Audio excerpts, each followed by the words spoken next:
자, 신년이 시작됐습니다. 그리고 이제 1월 둘째 주를 맞았는데요. 새해가 되면은 사람들은 새로운 결심을 합니다. 저나 여러분이나 그리고 가정적으로, 교회적으로 새로운 계획도 세우고 결심도 하면서 새롭게 출발하셨으리라고 믿습니다. 그렇다고 해서 계획한 대로 다 되는 것은 아니죠.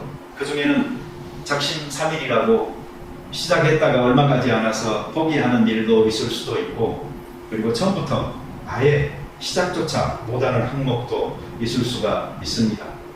그럼에도 불구하고 사람들은 왜 계획하고 그리고 결심하고 또 도전할까요?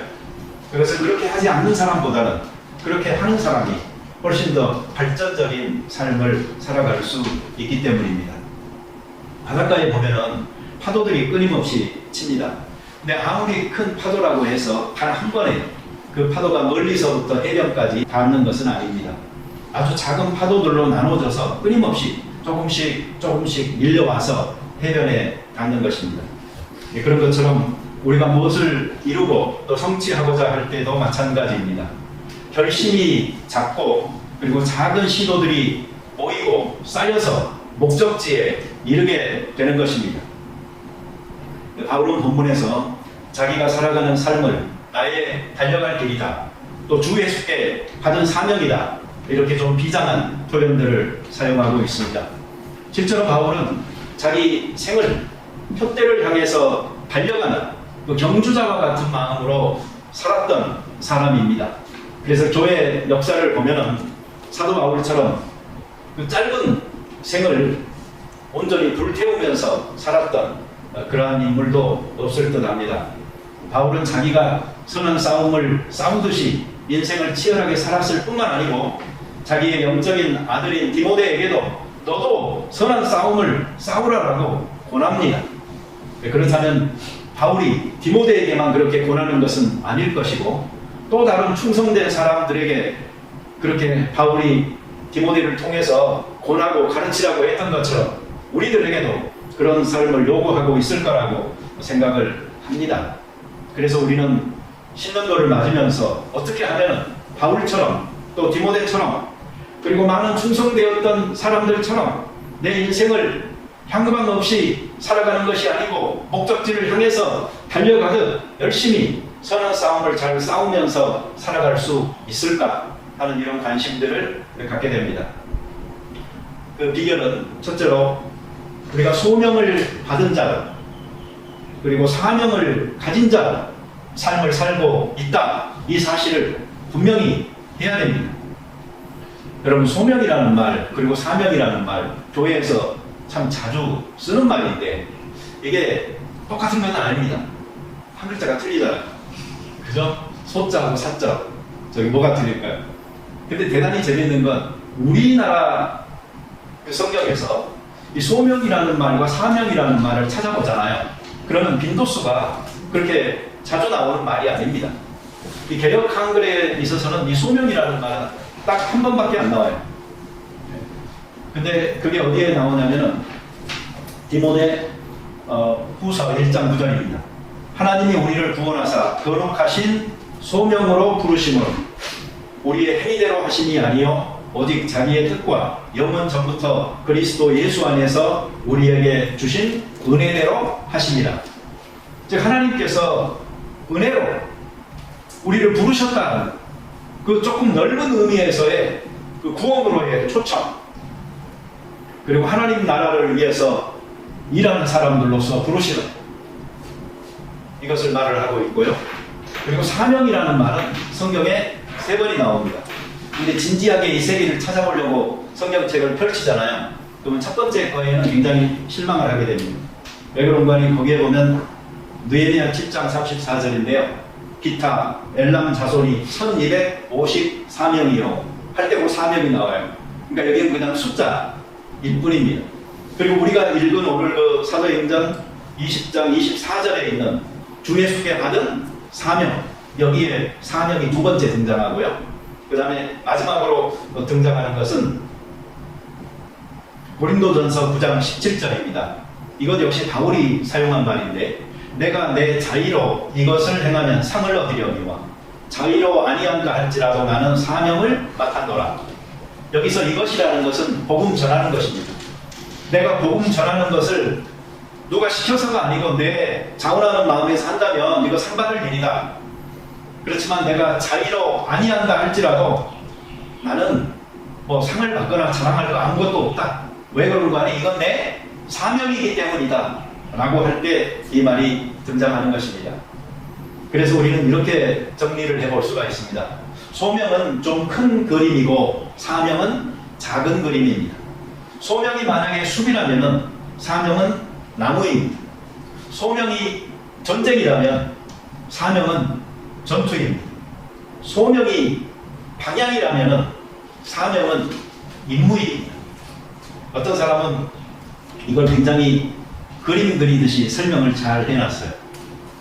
그래서 비전과 소명과 사명이 무엇인지를 이렇게 설명을 했습니다. 어떤 사람이 오랫동안 방치되어져서 잡초가 우거지고 헝클어지는 그 가든을 봤습니다. 근데 그것을 보고 있자니 가슴이 아픕니다.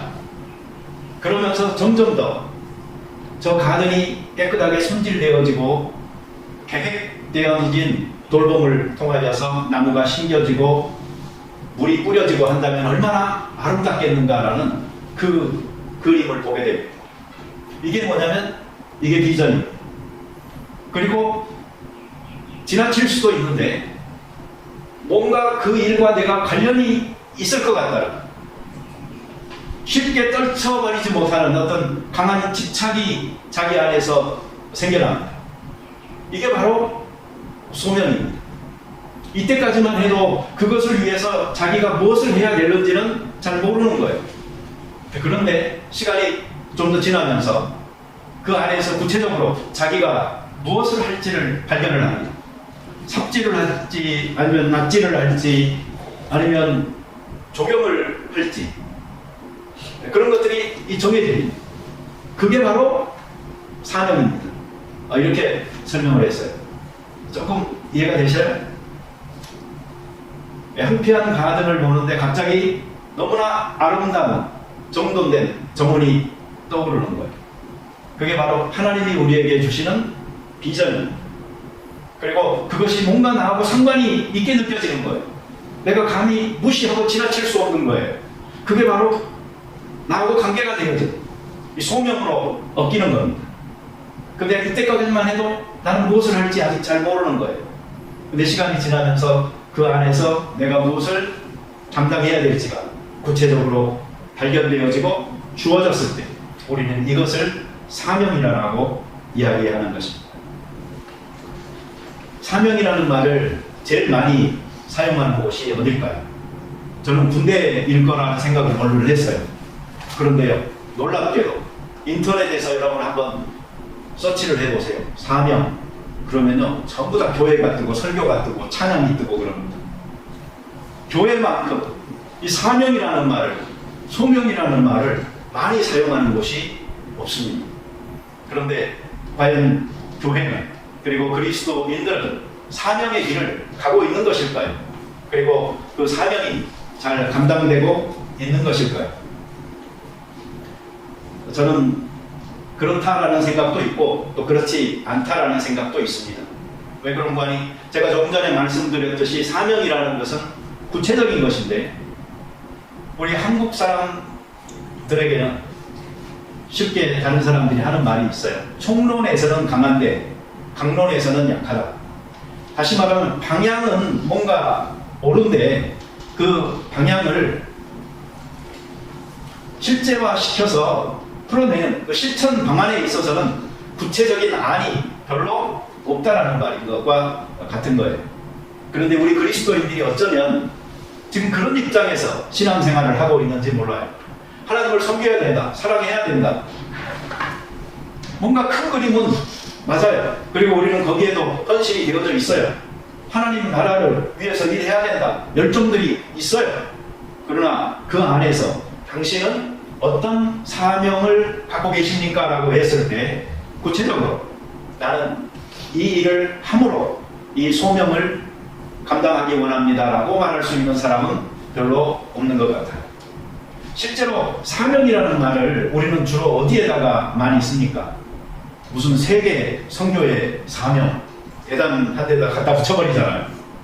그리고 뭐 이 세상 문화, 세속화되어진 문화를 하나님의 문화로 바꿔야 된다라는 그 문화적인 사명, 또 우리가 그리스도인으로서 소금과 빛으로서 이 사명을 다해야 된다라는 방향은 좋은데 뭔가 구체안은 빠져있는 그 사명들을 우리는 너무 많이 이야기하고 그것을 붙들고 있는 경우가 참으로 많은 것입니다.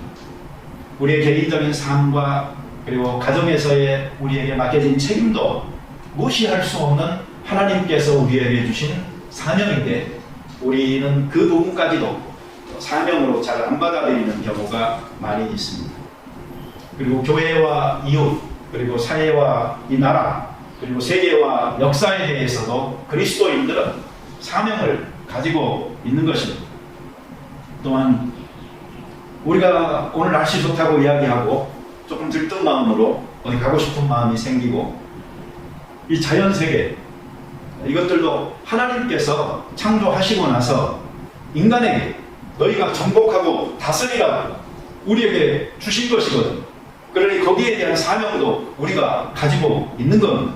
그러니 그런 사명도 또한 감당을 해야 되죠.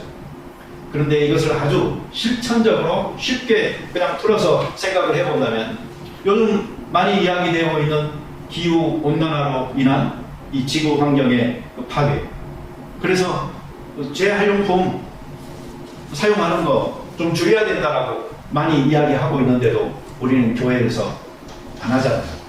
이런 문제들도 우리는 좀 자연 환경을 우리에게 맡겨주시고 잘 다스려 나가도록 위임하신 하나님의 마음을 생각하여서 좀 선별하여 살아가는 우리들 되어지는 것, 그것도 가정이나 사회의 관계로서 얽혀있는 것들에 대한 사명이든 다 소중합니다.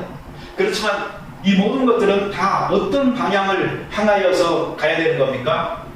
그것은 고린도전서 10장 31절에 보면 해답이 나와 있습니다. 따라서 한번 해보십시다. 그런즉 너희가 먹든지 마시든지 무엇을 하든지 하나님의 영광을 위하여 하라.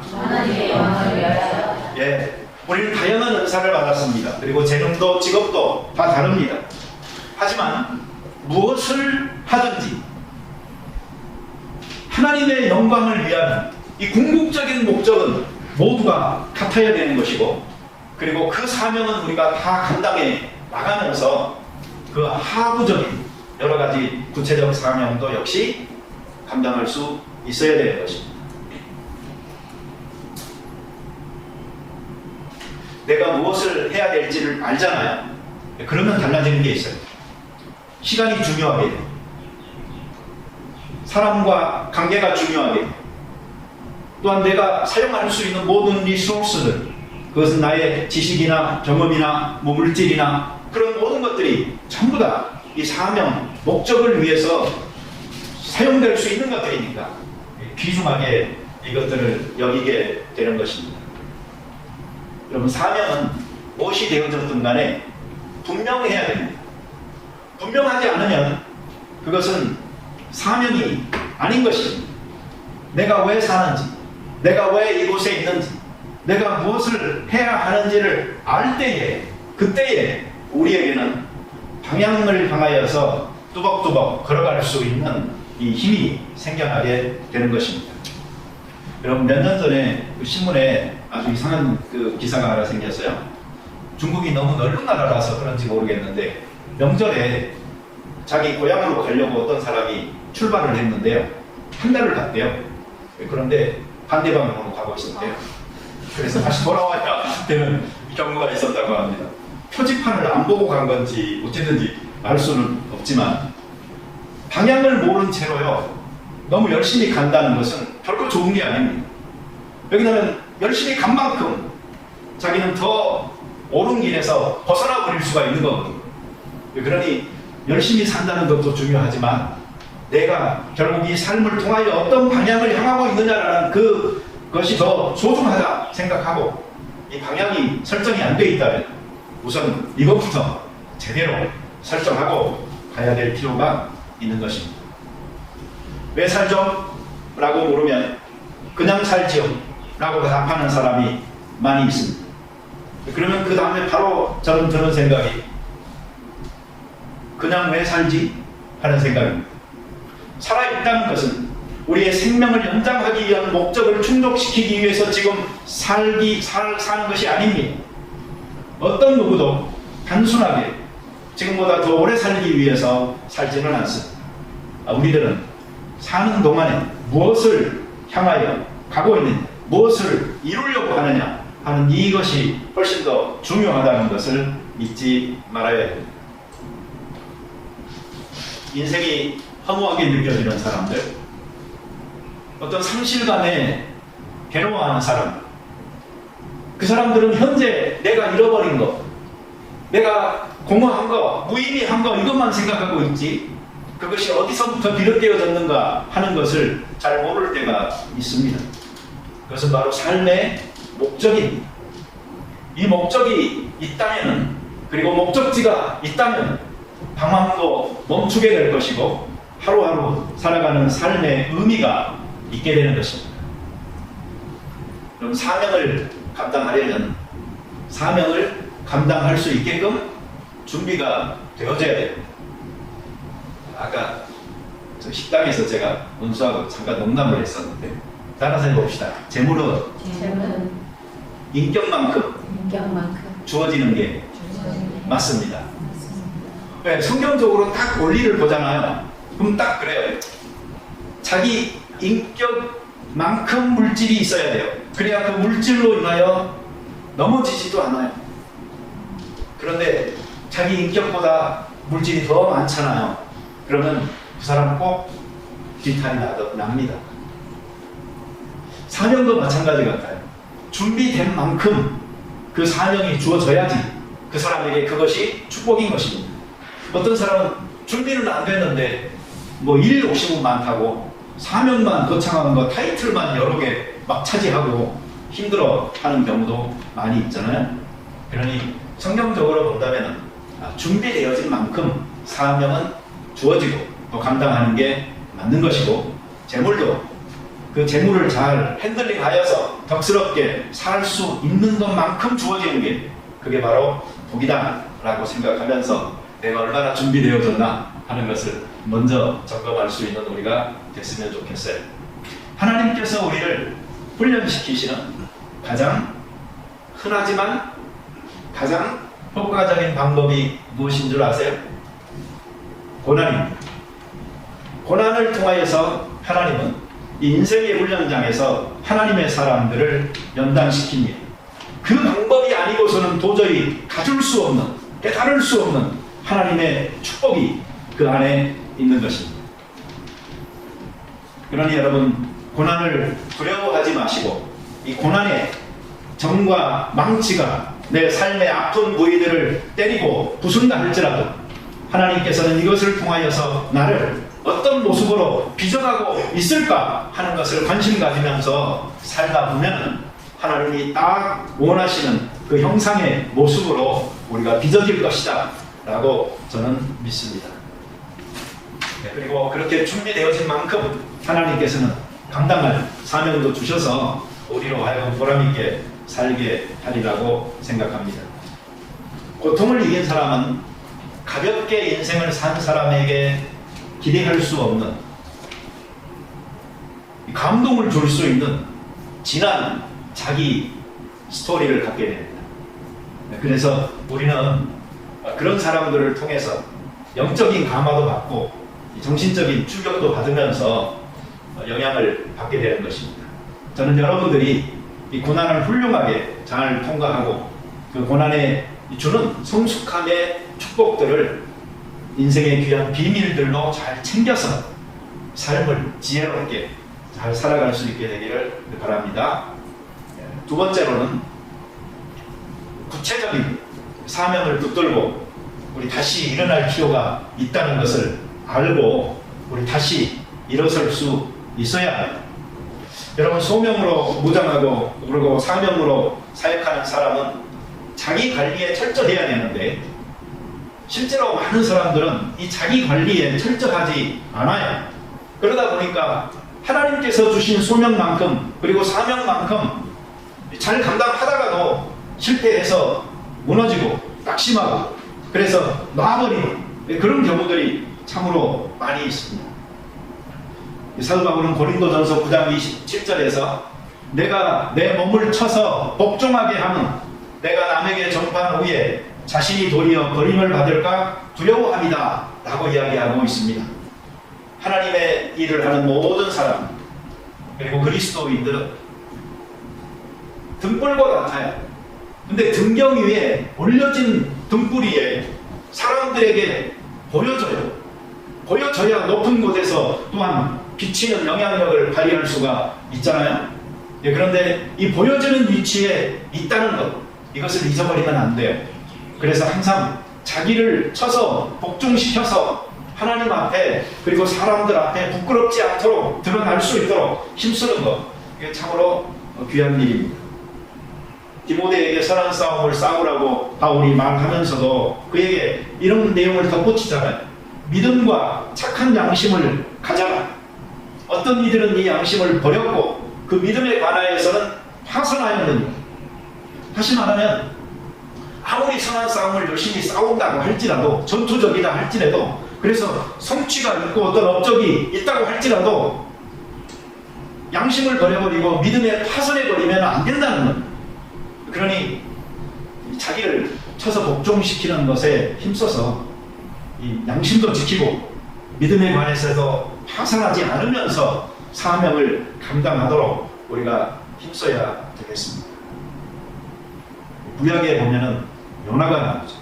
요나는 하나님께서 니느웨로 가서 복음을 전하라고 했는데 가기 싫어서 다시스로 갔다가 나중에 회개하고 어쩔 수 없이 강권적인 하나님의 개입하심으로 물고기 뱃속까지 들어갔다가 나오는 체험을 하고 그리고 나중에 자기 사명 감당합니다. 그래도 요나는 나는 우리가 본받을 사람이다 생각을 해요. 왜 그런가 하니 처음에는 그 사명 감당 안 하려고 했지만 결국은 감당하는 게 더 좋은 겁니다. 신약에 보면 가룟유다를 한번 봐보세요. 예수님의 제자로서 출발은 좋았잖아요. 그러나 결국 나중에는 은 30에 예수를 팔고 그리고 자기는 목매달아 죽고 그 목매달아 죽었던 자리에서 또 떨어져서 창자가 터져 죽는 이러한 비참한 상황을 우리가 성경에서 보지 않나요?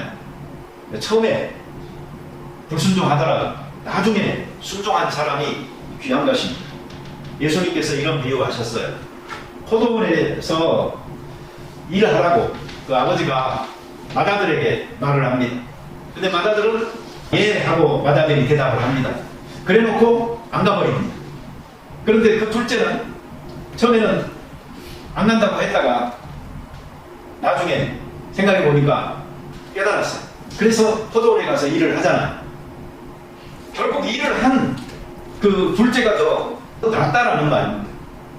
이 말은 그 유대인들이 처음에 복음을 받아들였지만 그들은 나중에 나쁘게 끝나고 처음에 복음을 몰랐던 이방인들이 나중에 하나님을 믿고 그리고 오히려 유대인들에게 죄인이라고 배척을 받던 세리나 창기들이 더 하나님의 나라에 가깝게 다가서는 이 놀라운 일이 있었던 것처럼 우리도 그 처음 좋다가 끝이 나쁜 것보다는 처음 안 좋았더라도 나중에 하나님 앞에 돌아와서 신실하게 살면 그게 귀한 것이니까 우리가 나중에 좋을 수 있도록 다시 사명을 붙드는 우리가 됐으면 좋겠습니다.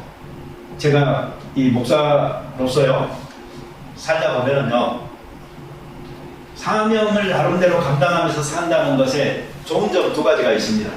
첫째는 뭐냐면요 살면서 뭔가 보람이 있어요. 아 내가 그래도 할 일 한다. 내가 바른 방향으로 지금 내가 노력한다라는 그 센스가 있어요. 그래서 좋고요. 그 다음에 두 번째로는 지금 그냥 죽어도요 좀 떳떳한 그런 게 있어요. 내가 하나님께서 주신 일을 내가 다 했다 이게 아니지만 그래도 내 환경에서 내가 할 만큼 감당하면서 살았다라는 것 때문에 나는 주님을 지금 만나도 내가 부끄럽지 않겠다 하는 게 있습니다. 여러분, 예수님도 십자가에 매달려 계실 때 7마디 말씀 중에 뒤에 부분 말씀들을 봐보세요. 다 이루었다. 아니, 실제로 예수님이 다 이룬 일이 뭐가 있겠어요? 못한 일이 더 많을 거라고 저는 생각을 해요. 그러나 예수님이 하나님께 받은 그 사명, 정말 중요한 일, 그것에 집중해서 살았기 때문에 나머지 것들은 또 하나님에게 맡기고 내가 다 이루었다라고 말할 수 있는 거 아니겠어요? 그리고 그런 생각 속에서 내 영혼을 아버지 손에 부탁하나이다라고 부탁할 수 있는 그런 고백도 있었듯이 우리가 마찬가지예요. 여기저기 많은 일들 우리가 다 해야 다 하는 거 아닙니다.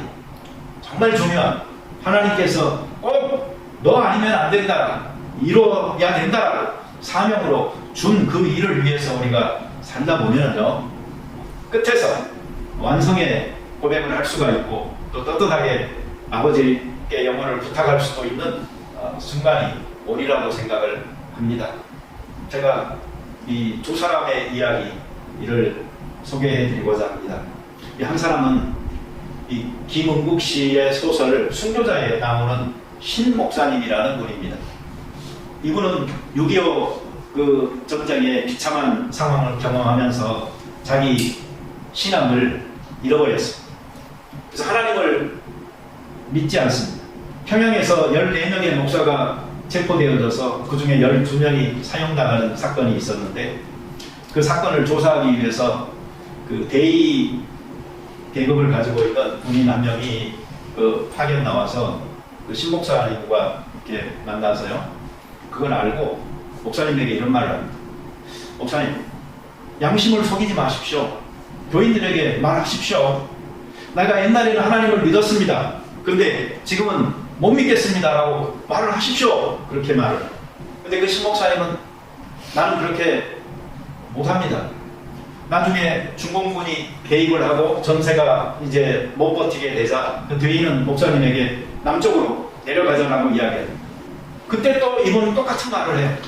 나는 못 갑니다.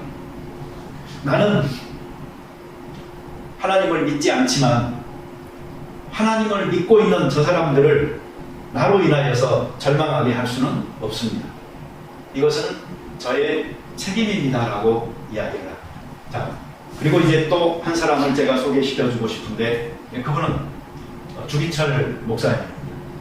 그 신목사님은 소설 속에 등장하는 가상의 인물이지만 지금 이 주기철 목사님 일제시대 실제로 생존하셨던 분이고 순교하셨던 분입니다. 그 일본 천황을 신사참배하게 만들어서 이게 우상숭배냐 아니냐는 문제를 가지고 기독교가 분열되어 있을 때 국민의례다라고 생각하여서 괜찮다라고 받아들인 쪽도 있었고 끝까지 우상숭배라고 하여 반대하는 쪽도 있었는데, 이 주기철 목사님은 반대하는 쪽이었습니다. 그래서 평양 감옥에 갇히게 되고 또 여러 성도들도 같이 거기에 있었습니다. 회유도 하고 고문도 했는데 어느 날은 그 감옥 마당으로 그 믿는 자들을 전부 다 나오게 하고, 그리고 그 마당에다가 널판지 하나를 놔뒀는데 그 널판지 위에 옷을 가득 박아놨어요. 그리고 주기철 목사님들은 그 못 위를 걸어가라고 시킵니다. 그때 그 주기철 목사님이 교인들에게 한 말이 이 말입니다. 성도 여러분, 나 주기철을 생각하지 마십시오. 오직 주님의 십자가를 바라보면서 여러분이 주님과 함께 다짐한 것을 굳게 지키시기 바랍니다. 이 말을 하고 그분은 그 못 위를 걸어갔습니다. 발바닥에서 피가 나죠. 그래서 결국 해방 전에 47세의 나이로 순교를 하시게 됩니다. 이 신 목사님과 이 주 목사님의 차이가 무엇일까요? 저는 소명 받은 자가 있고 소명을 받지 못한 자가 있다라고 생각을 합니다. 소명은 받지 않은 채 사명이라는 책임만 갖고 있었던 분이 신 목사님이고, 소명을 받고 그 안에서 사명을 감당하기 위해 힘썼던 분이 주 목사님이다 라고 생각을 합니다. 소명은 하나님께로부터 주어지는 것이고, 사명은 내가 붙드는 것이기 때문입니다. 자칫 잘못하면 소명은 없는데 사명만 붙들고 있을 수가 있습니다. 다시 말하면 하나님께서 원하지 않고 시키지도 않은 일을 자기가 하겠다고 열심히 하고 있는 것입니다. 우리 그리스도인들은 교회에서 일을 하든 또 사회에서, 가정에서 일을 하든 그곳에 책임만 남아 있어서 우리를 힘들게 하고 쉽게 지치게 하고 하는 일은 없어야 됩니다. 하나님께서 나를 부르셨다라는 이 소명의식, 그것이 직업의 의식인 거예요. 그게 충만할 때 우리는 우리의 사명을 어떤 어려움이 있어도 또 열매에 관계없이 잘 감당할 수 있게 되는 것입니다. 여러분, 헌신, 이 말은 교회에서 정말 많이 쓰는 말입니다. 근데 많은 그리스도인들이 헌신은 새신이 아니잖아요. 그래서 헌신짝처럼 버려버리는 경우가 너무나 많습니다. 헌신 예배하면 다 헌신합니다. 집회하면서 젊은이들에게 선교에 대한 헌신을 도전하면 손 많이 듭니다. 그러나 시간이 지나면 다 사라져버리는 이유는 사명으로만 붙들었지 하나님의 소명으로 붙들지 못하고 있었기 때문이 아닐까요? 에레미야서 20장 9절에서 에레미야는 이렇게 말합니다. 내가 다시는 여호와를 선포하지 아니하며 그의 이름으로 말하지 아니하리라 하면은 나의 마음이 불붙는 것 같아서 골수에 사무치며 답답하여 견딜 수 없나이다.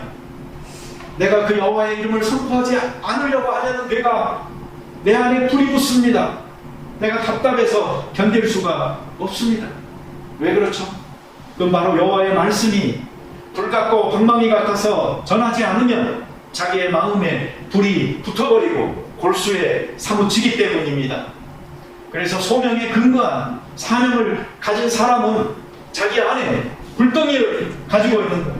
그래서 소명이 불타는 거예요. 그러나 그렇지 못한 사람들은 차갑게 식어버리고 또는 재가 되어버리고 그것들만 붙들고 있을 수가 있는 것입니다.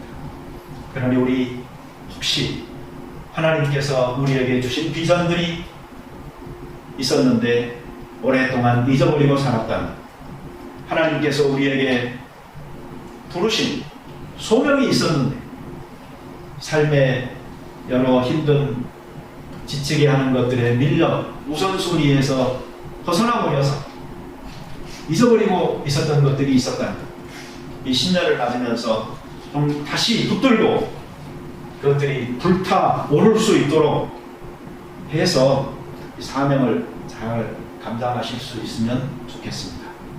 마지막으로 우리는 사명을 붙들고 일어나서 이 생명의 복음을 내 삶으로 보여주고 그리고 내 입으로 선포하는 삶을 살아야 되는 것입니다.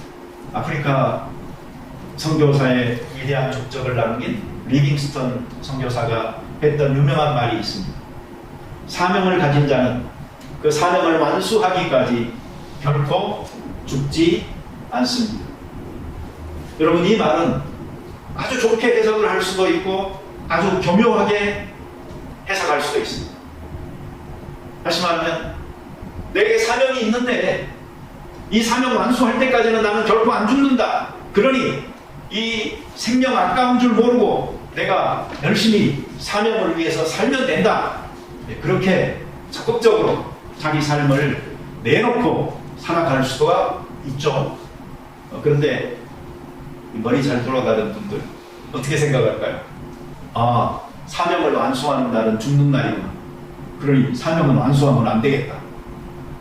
외국인 또한 사명보다도 자기 목숨 오래 사는 게 더 중요하니까, 그러니 사명은 결코 완성이 안 돼야 되는 것이고, 그래야 내 생명 연장된다라고 생각하고 길게 가려고 하는 사람이 생길 수도 있는 것입니다.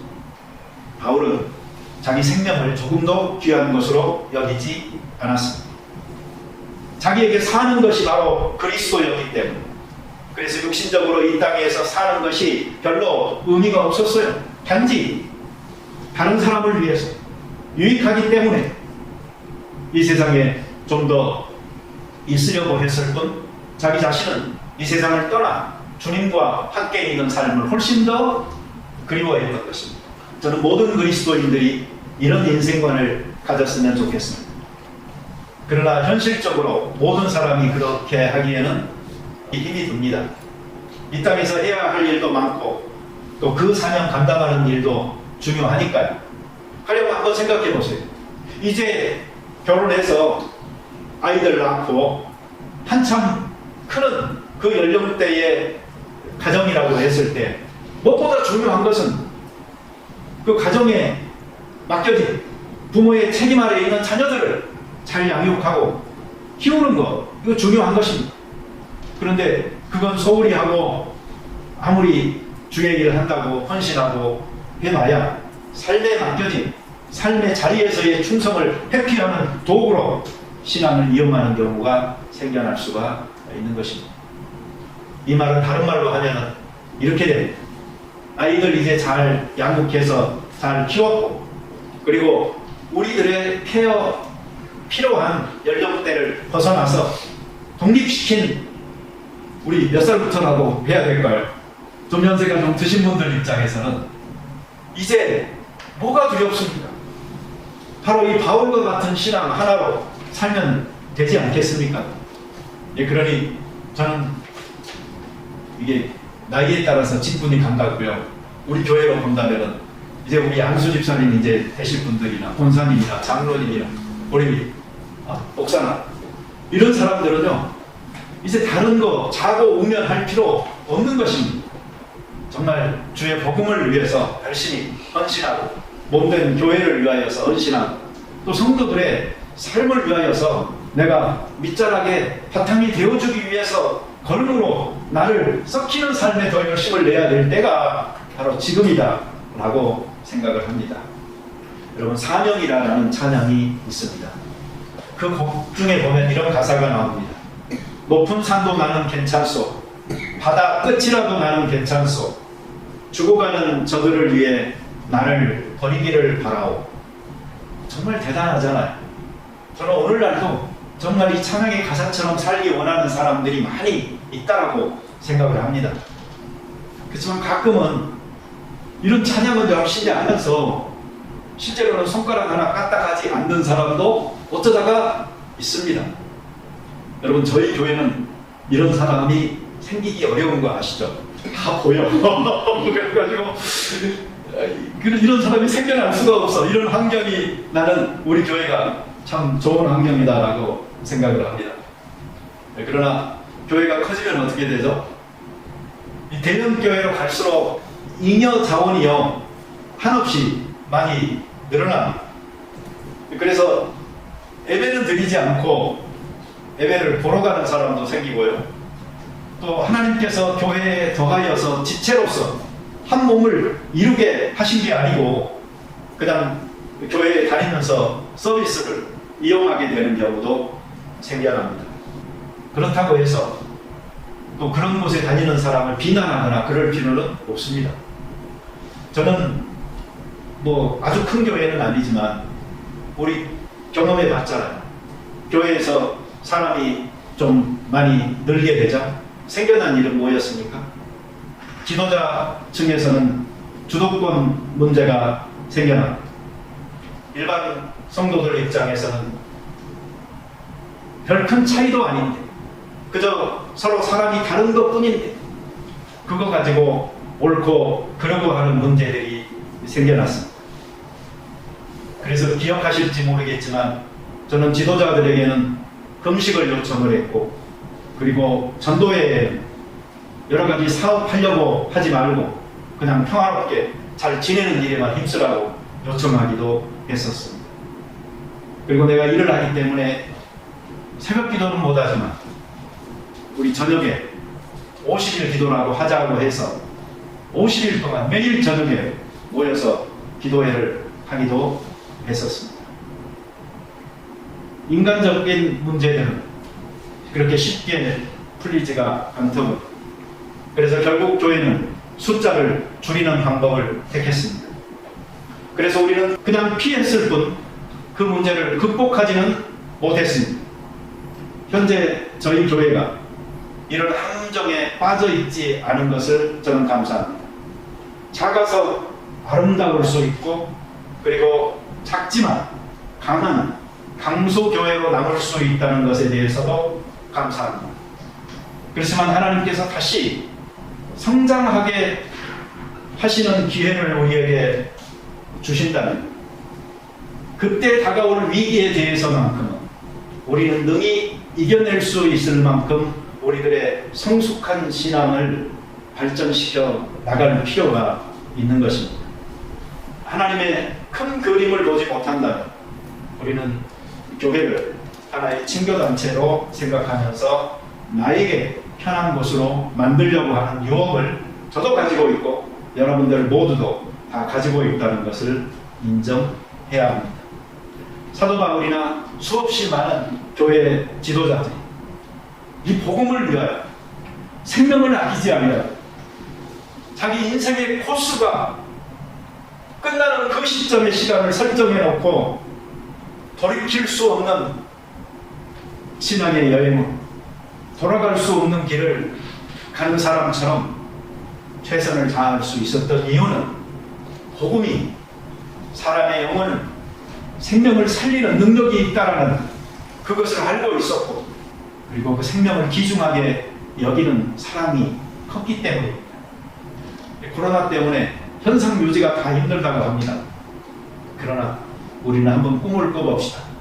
이 시기에 잠잠히 있지만 말고 우리들 스스로가 무섭게 성장하여 미래를 준비하는 귀한 기회로 삼아봅시다. 같이 기도드리겠습니다. 자비로운 주님 감사합니다. 주의 은혜로 오늘 예배드립니다. 사도 바울의 예루살렘을 향한 여행을 앞두고 밝히는 이 귀한 각오가 1년의 축복된 시간을 또 다른 기회로 허락하신 하나님 앞에서 선물로 받아들이면서 우리도 갖는 각오가 될 수 있게 도와주시옵소서.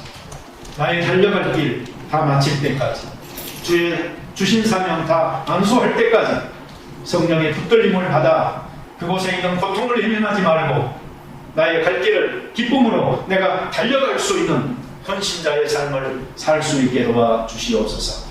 하나님께서 주신 비전을 갖게 하시고 부름받은 잘하는 의식 속에서 구체적인 사명을 발견하여 실천할 수 있는 저희들 되게 하심으로 가정에서나 사회에서나 교회에서 어디에 있든 간에 사명을 감당하여 세우는 역할을 잘하는 저희들 되게 도와 주옵소서.